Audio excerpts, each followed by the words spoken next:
প্রিয় বন্ধুরা, এখন যে বর্তমান যুগে বাবা না থাকলে সন্তানাদির যে কতটা কষ্ট, যার বাবা নাই সেই একমাত্র বুঝতে পারে।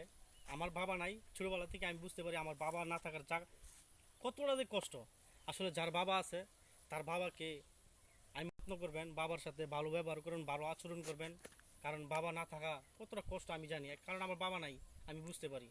যার বাবা আছে তারা যত্ন করবেন, তার বাবার কথা শুনবেন, বাবা যেভাবে বলে সেভাবে করবেন। কারণ আপনার বাবা আপনার ভালো চায়, আপনার ভালো চায়, তাহলে আপনি আপনার বাবার কথা শুনবেন, আপনার বাবা যা বলে তা আপনি মেনে নেবেন। আমার বাবা নাই, আমার বাবার জন্য আপনি দোয়া করবেন। কার বাবা নাই আমি জানি না, সব বাপ মার জন্য আমি দোয়া করি। যার বাবা আছে তাদের জন্য দোয়া করবেন, হায়াত চাইবেন আল্লাহর কাছে যে আল্লাহ আমার বাবার হায়াত দিয়ে দাও।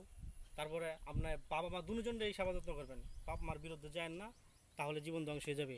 তা আল্লাহ রাসূল বলেছেন যে আমি আমি আমি নবী হয়ে আমার বাপ মার খেদমত করতে পারি নাই, উম্মত তোমরা করিও। তাহলে কত বড় একটা কথা যে আমার প্রিয় নবীর হাদিস কিন্তু মিথ্যা হয় না, আমার প্রিয় নবীর জবানের কথা, এই কথাটা মেনে নেবেন, বাপ মা দুজনকে ভালোবেসে যাবেন।